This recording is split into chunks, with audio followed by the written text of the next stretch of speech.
In this video, I'm going to show you the fastest and easiest way to get the Polyatomic Riot Shield here in Modern Warfare 2. So the challenge for getting the Polyatomic Riot Shield is to get 10 kills from behind, and it can be quite difficult. So I'm going to share with you guys some things that you can do to hopefully knock out this challenge a little bit quicker. But before we jump into exactly what you need to do, let's make sure that you have a class built for this challenge. The first thing you need to make sure you have on is the Dead Silence Field upgrade. This will make a massive difference and will help significantly when it comes to getting kills from behind, because it allows you to move around the map quieter. A lot of times without Dead Silence, if you sneak up behind somebody, you go for that behind the back kill and they turn around and ruin it for you. So having Dead Silence will make a massive difference when you sneak up on somebody or find someone. I would even recommend waiting until you get close to someone before you pop the Deady. That way you have plenty of Dead Silence to catch up to them and hit them from behind with the shield. So again, make sure you have Dead Silence as your field upgrade. The second thing that you want to make sure you have on is Double Time and Ghost as your perks. These are extremely useful, as Double Time will help you move around the map a lot quicker,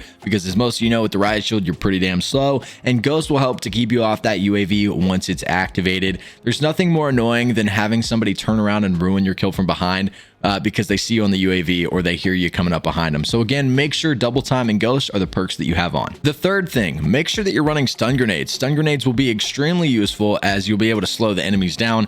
I didn't do this for the first couple times. I was trying to get this challenge complete, and then I found it way more useful once I started using them, because even if somebody wasn't looking at me and they were running the other way, tossing that stun keeps them from moving, slows them down tremendously, and they're not even able to turn on you. So constantly hitting players with stun grenades will make this challenge significantly easier for you, regardless of if they're looking at you or not. Make sure that you're always using that stun grenade just to make sure they don't do a quick turnaround or start sprinting away from you. So use the stuns, they'll be very useful. The last thing you want to make sure you have on is UAVs as well as counter UAVs. This will make things a lot easier if you're able to acquire these kill streaks. Obviously, the counter will help keep you off the UAV if they get one, and the standard UAV will obviously help show where the players are. So if you can see somebody's kind of camping it out in the back of the map, you might be able to hit a flank with that Dead Silence, know they're there, get an easy kill from behind. So UAVs, counter UAVs, as well as having friends that are playing with you that are also running those kill streaks will make a massive difference. One other thing that you can do that I did was run the combat knife as your secondary. That way you can move around the map a lot quicker. What I would do is whip out the combat knife, run around until I got close to somebody, and then pull out the Riot Shield. It just allows you to move around the map a little bit quicker and not have to sprint every single direction with the Riot Shield out, and you can get them done a little bit faster. Now, when it comes to game modes for completing this challenge, how do you do it?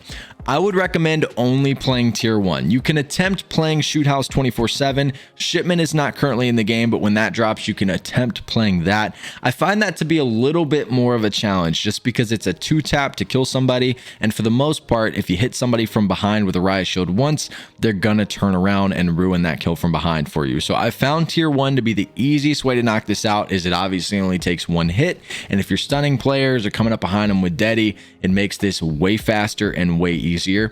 If you are completely against playing tier 1 and you want to play Shoot House or you want to play core game mode, you have to take massive advantage of the stun grenades. You have to use a stun. If you're going to get kills from behind, you got to have the stun, because every time I tried it in Shoot House, as soon as I would hit somebody, they'd turn around or just sprint away and then turn around, and it just made it impossible for me to knock it out. Unless you're playing an absolute bot, they're gonna turn on you and ruin the kill from behind. So do it in tier 1. The game mode doesn't really matter. I kind of found that out pretty quickly while attempting to get the Polyatomic Shield in tier 1. You can play an objective-based game mode like Hardpoint. You'll have a lot of players moving towards the same direction.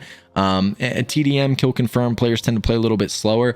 You might even want to play something like TDM or kill confirmed on the Shoot House map when you're going for this challenge, just because players are playing a little bit slower and it makes it easier to get maybe behind them and they're not constantly sprinting away from you. But tier 1 is by far the easiest way to do it. I was fortunate enough to knock most of this challenge out in 1 game of tier 1 hardpoint. Most of the time you just kind of wait it out, play slow, don't play super aggressive, try to get towards the middle of the map or towards the enemy spawn and kind of just wait behind a doorway or a wall. A lot of times if you're just sitting in a corner crouch with your Riot shit out, players will run by you and not even realize that you're a person, and then you can just hit them with a quick stun, run up behind them and smack them.